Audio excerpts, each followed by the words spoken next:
오늘 우리에게 주신 하나님의 말씀은 에스겔 22장 23절에서부터 31절까지 말씀 구약성경 1184면입니다. 자, 이 말씀을 저와 함께 교독하시겠습니다. 제가 먼저 읽겠습니다. 여호와의 말씀이 내게 임하여 이르시되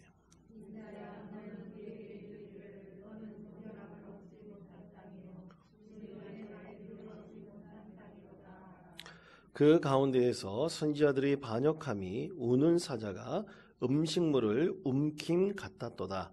그들이 사람의 영혼을 삼켰으며 재산과 보물을 탈취하며 과부를 그 가운데에 많게 하였으며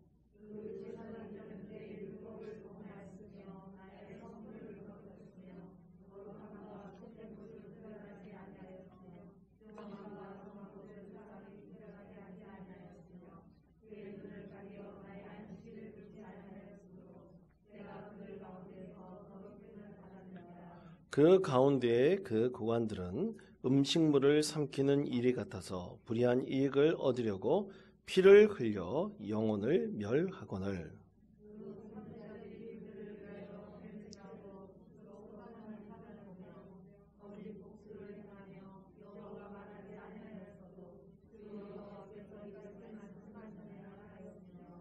이 땅 백성은 포악하고 강탈을 일삼고 가난하고 궁핍한 자를 압제하고 나그네를 부당하게 학대하였으므로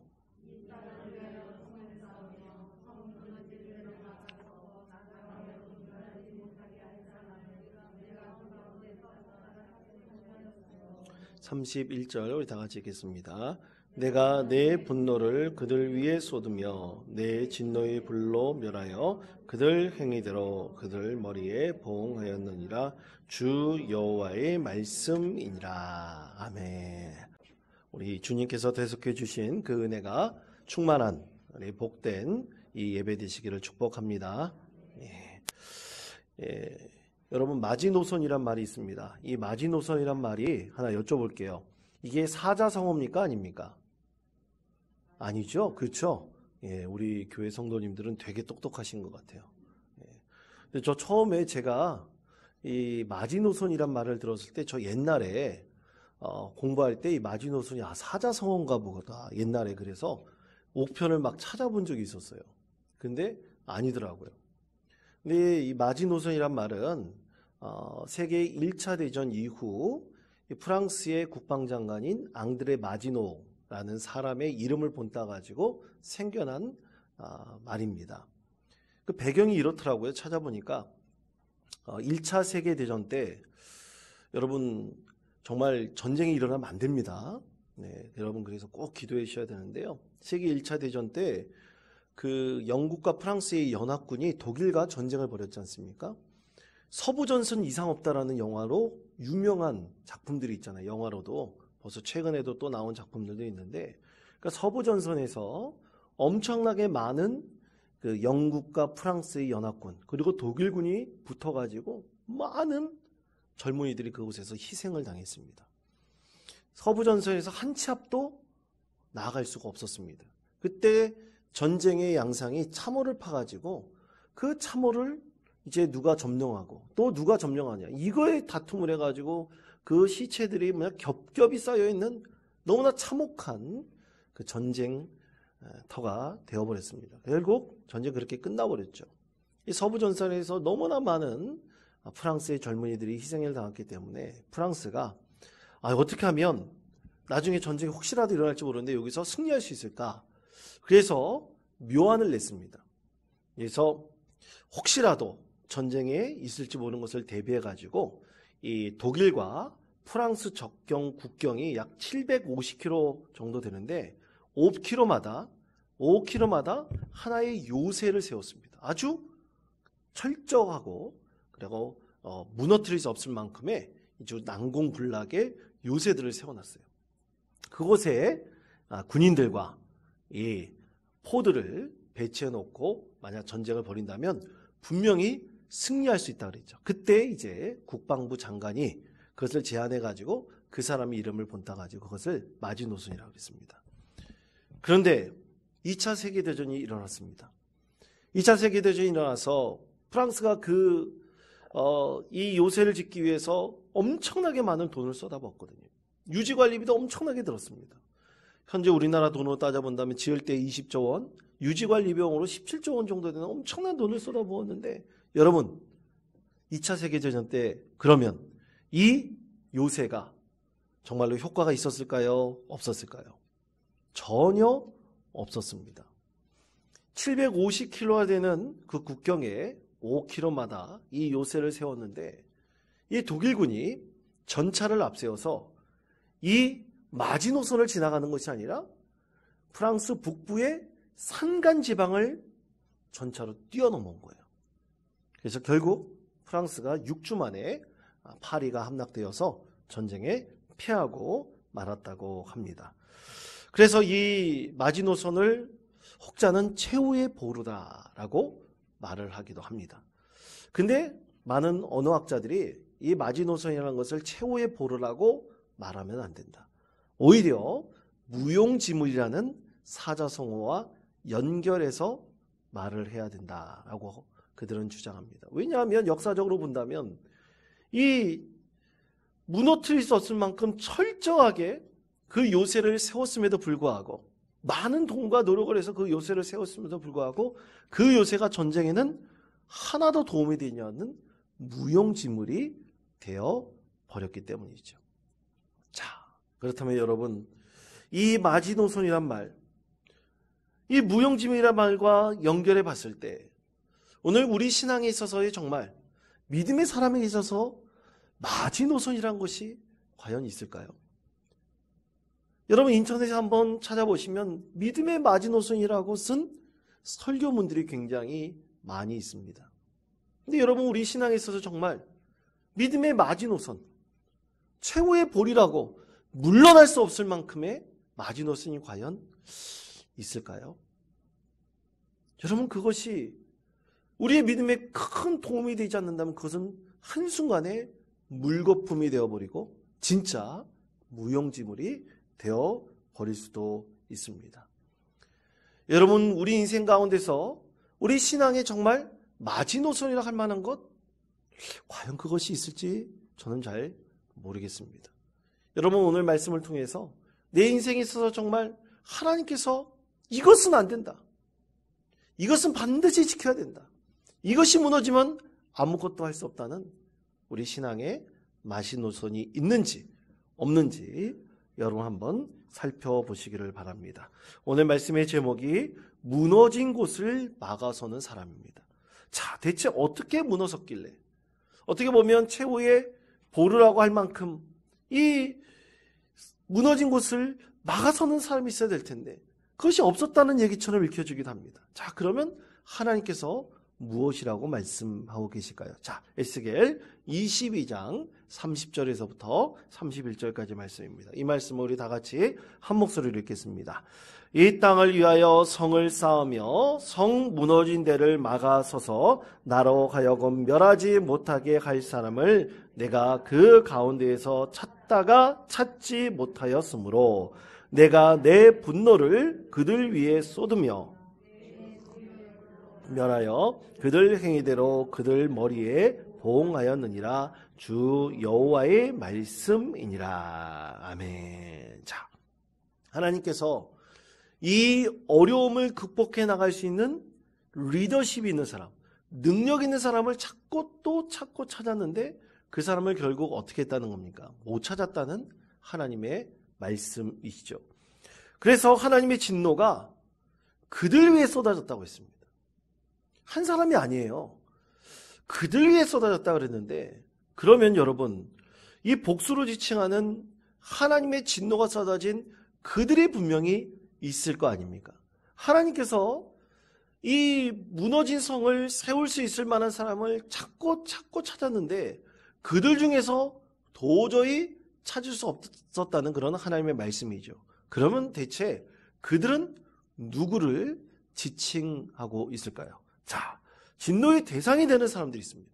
하나님의 진노의 대상이 되는 사람들을 오늘 네 부류로 말씀을 하고 있습니다. 첫째는 선지자들입니다. 자, 에스겔 22장 25절의 말씀입니다. 22장 25절의 말씀을 우리 목소리를 합하여 함께 읽겠습니다. 그 가운데에서 선지자들의 반역함이 우는 사자가 음식물을 음킨 같았도다. 그들이 사람의 영혼을 삼켰으며 재산과 보물을 탈취하며 과부를 그 가운데에 많게 하였으며. 아멘. 자, 말세에 나타나는 선지자들을 말씀하고 있습니다. 여러분, 성경 말씀에 보면 이스라엘이 또 유다 왕국이, 북이스라엘과 유다 왕국이 무너질 그때쯤, 또 그 이후에도 하나님께서 많은 선지자들을 보내셨어요. 그래서 하나님의 말씀을 전하셨습니다. 그런데 상대적으로 성경 말씀에는 그렇게 많이 기록되어 있진 않지만 하나님의 진리의 말씀을 올곧게 전하는 선지자들도 있었지만, 반대로 자기 이득을 위해서, 자기 권력을 위해서, 힘을 자랑하기 위해서 하나님의 말씀을 왜곡되고 자기 뜻대로 전하는 많은 선지자들도, 거짓 선지자들도 분명히 많이 있었습니다. 그래서 오늘 22장 25절 말씀에 뭐라고 말씀하고 있냐면, 그들이 사람의 영혼을 삼켰다. 재산과 보물을 탈취했다. 과부를 그 가운데 많게 하였다. 수많은 사람들이 이들 때문에 괴롭힘 당하고 죽게 되었기 때문입니다. 참으로 낙마하고 좌절할 일이죠. 하나님의 말씀을 올곧게 전해야 될 그 선지자들이, 예언자들이 타락했다는 말씀이 됩니다. 여러분, 얼마 전 이 넷플릭스라는 그 OTT 서비스에서 지금 많은 사람들 입에 회자되고 있는 한 다큐멘터리가 있습니다. 아마 보신 분도 계시겠지만 저는 일부러 보지는 않았습니다. 하도 마음이 괴로워서 보지를 않았는데, 제목이 나는 신이다. 신이 배신한 사람들이라는 제목의 그 다큐멘터리가 있습니다. 그 다큐멘터리의 주인공이 기독교 복음 선교회를 만들어서 수많은 여성들과 사람들에게 돈을 갈취하고 있는 이단의 수계 정명석에 대한 이야기입니다. 8부작으로 제작해가지고 방영하고 있는데 지금 아주 난리가 났습니다. 근데 참 안타깝게도 제가 어떤 식당에 가서 밥을 먹는데 저를 목사인지 알아본 사람이 이 JMS 기독교 복음 선교회 정명석에 대해서 얘기를 하면서 이 목사가 왜 그러냐 그러는 거예요. 그래서 제가 그 자리에서 그 사람은 정통 교단을 나온 목사가 아닙니다. 그 사람은 이단입니다.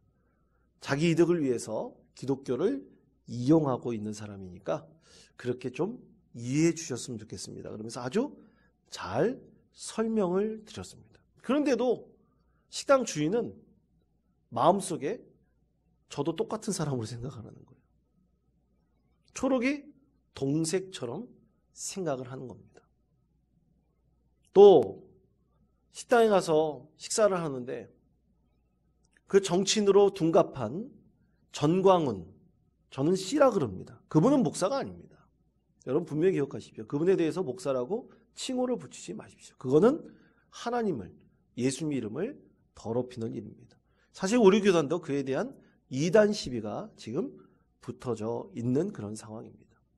자기 정치적인 권력을 위해서 기독교라는 그 참된 신앙을 이용하고 있는 사악한 자이죠. 지금 그런 이들이 우리나라 가운데서도 횡행하고 있습니다. 수천 년 전에 에스겔이 있었던 바로 그 시대에 나라가 이제 멸망하고 있는 그 직전에 풍전도와 같은 바로 그때 에스겔 선지자같이 참된 하나님의 말씀을 전하는 사람이 있는 반면에 참으로 거짓 선지자들이 나와서 백성들을 현혹하고 그 가운데서도 자기 이득을 취하는 선지자들, 예언자들이 참 많이 있었다는 사실이 성경을 읽을 때마다 우리의 마음을 낭만케 합니다. 자, 두 번째로 그럼 어떤 사람이 또 있었느냐? 두 번째로 제사장들을 말씀을 합니다. 선지자들과 다르게 두 번째로 이 제사장들, 저주받을 대상으로 진노의 대상으로 꼽고 있는 제사장들은 과연 어떤 사람들일까요? 여러분, 선지자가 아닌 제사장들이 타락하면 어떻게 될까요? 여러분, 제사장들은 공식적으로 하나님의 제사를 담당하고 있는 자들 아닙니까? 선지자들이 아니라 이 제사장들이 그걸 담당하고 있지 않습니까? 그런데 그들이 타락해버렸어요. 그들이 하나님의 온전한 예배를 드리지 않고 타락해버렸습니다. 어떻게 될까요? 여러분, 그것은 멀리 생각하지 않아도 됩니다. 가깝게도 독일에서 세계 제2차 대전이 일어났을 때 나치의 부역자들로 활동했던 사람들 중에 대표적인 사람들이 바로 목사들이었습니다. 그래서 교회가 무너졌습니다. 참으로 안타까운 현실이 그 가운데에 존재하고 있었던 것입니다. 그러면 이렇게 제사장들이 타락했을 때 하나님께서 뭐라고 말씀하고 있느냐? 참 참혹한 말씀인데요. 에스겔 22장 26절의 말씀입니다. 26절의 말씀을 우리 목소리를 합하여 함께 읽겠습니다. 그 제사장들은 내 율법을 범하였으며 나의 성물을 더럽혔으며 거룩함과 속된 것을 구별하지 아니하였으며 부정함과 정한 것을 사람이 구별하게 하지 아니하였으며 그의 눈을 가리어 나의 안식일을 보지 아니하였으므로 내가 그들 가운데에서 더럽힘을 받았느니라. 아멘. 하나님 제사에 쓰는 모든 것들이 다 어떻게 되어 있습니까? 부정하게 됐어요. 거룩한 것이 다 속된 것으로 바뀌어버렸습니다. 제사장들이 이렇게 돼버리니까 참으로 하나님을 섬길 때 사용하는 성물들이 다 더럽게 되어버렸습니다.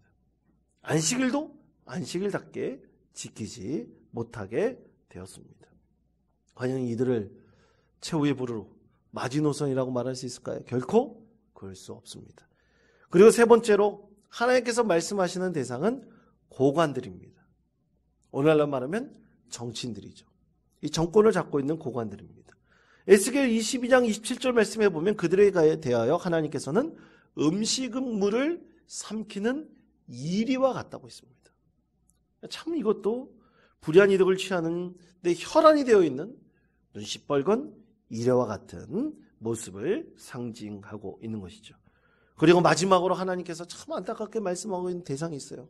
그들은 누군가? 바로 백성들입니다. 자, 에스겔 22장 29절의 말씀입니다. 이 땅 백성은 포악하고 강탈을 일삼고 가난하고 궁핍한 자를 압제하고 나그네를 부당하게 학대하였으므로. 아멘. 일반 백성들에게 주신 하나님의 말씀이에요.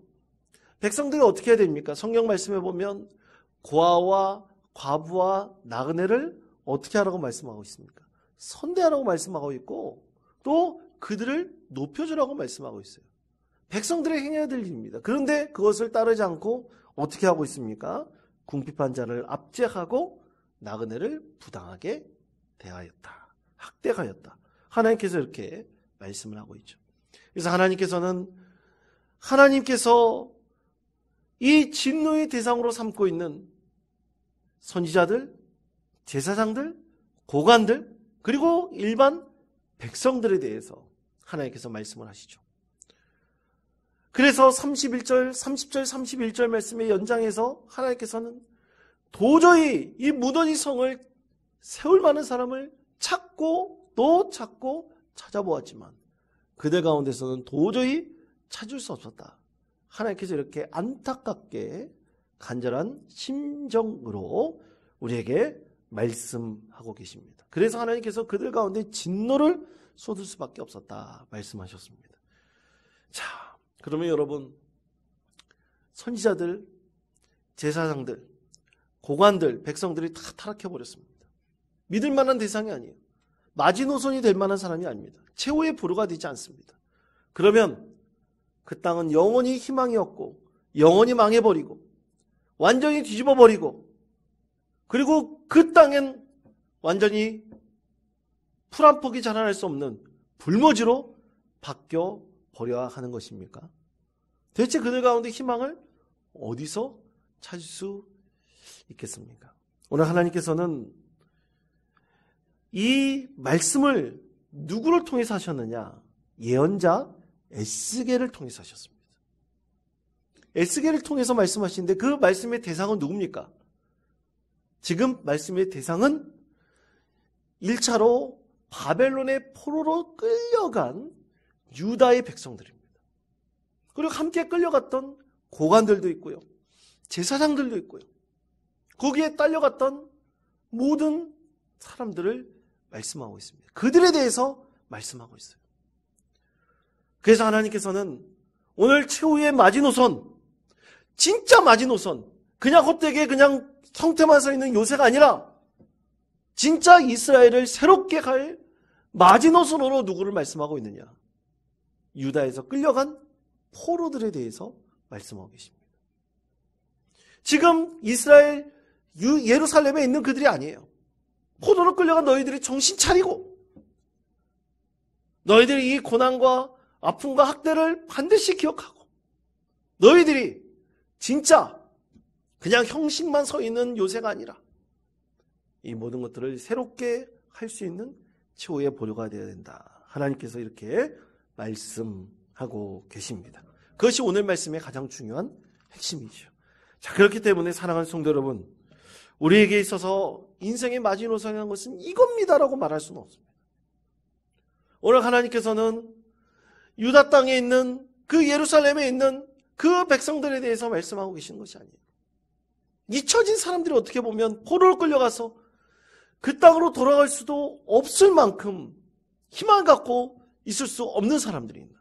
어떻게 보면 이스라엘 백성들 사이에서는 잊혀져 버리고 사라져 버리는 존재가 될 수도 있는 사람들이에요. 그런데 하나님께서 에스겔 선지자를 통해서 그들에게 말씀하시면서 너희가 다른 사람들이 생각하지 못하도 내가 생각하고 품고 있는 최후의 마지노선이다. 보르다라고 하나님께서 말씀하고 계시죠.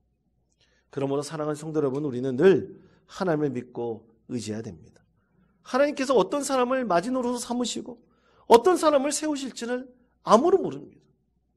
우리 교회에서 신앙생활을 하고 있는 어떤 사람이 진정으로 하나님의 사람이 되어서 이 교회를 믿음의 반석에 온전히 세워놓을지 아무도 모릅니다. 어린아이 한 사람이 참으로 그 교회뿐만 아니라 그 나라를 세울 수도 있는 것입니다. 내가 마지노선이다, 내가 최후의 보루다 말할 수 없습니다. 내가 아니면 안 된다 말할 수 없습니다. 그 어떤 사람이 될 수도 없습니다.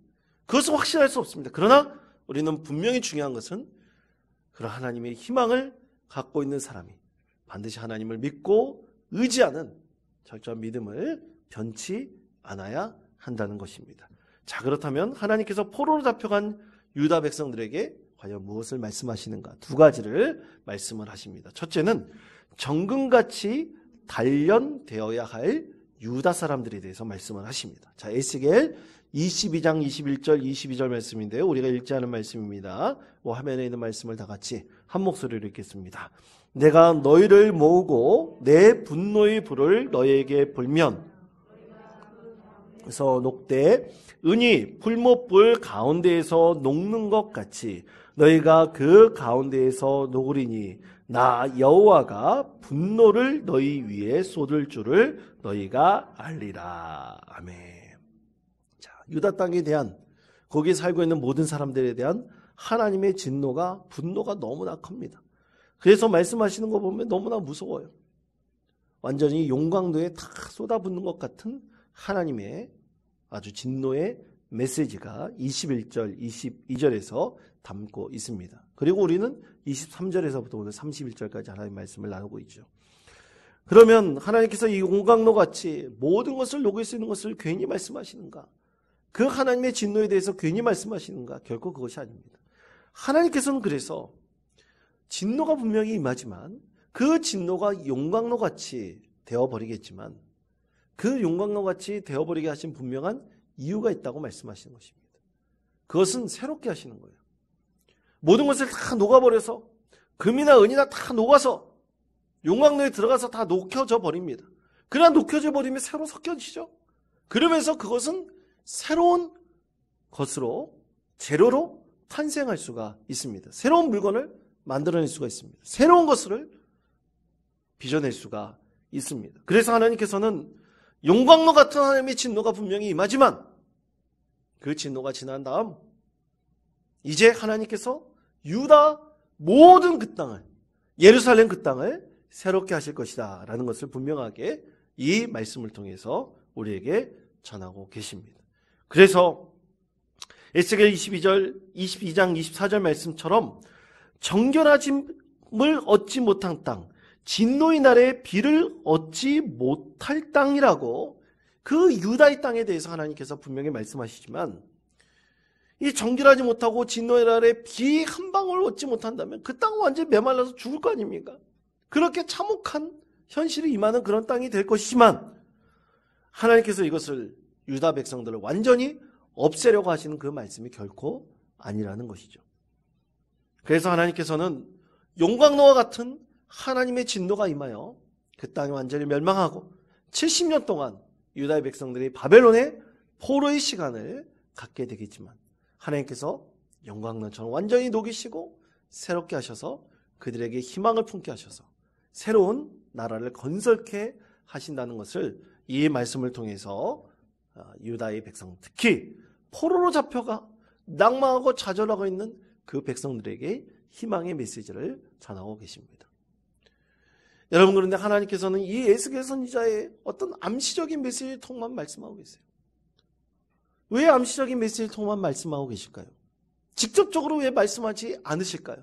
모든 걸 왜 비유로 말씀하셨을까요? 이유가 있습니다. 여러분, 직접적으로 저 바벨론이 망할 것이라고 말하면 어떻게 돼요? 큰일 나겠죠. 큰일 날 것입니다. 70년 이후에 그 땅이 완전히 멸망할 것이다 말한다면 어떻게 되겠습니까? 그 즉시 처벌 당할 수밖에 없을 것입니다. 그래서 하나님께서는 참으로 어렵게도 말씀하시지만 에스겔은 분명히 알고 있습니다. 그발 강가에서 유다의 백성들에게 이 희망의 메시지를 전하는 에스겔은 분명히 알고 있죠.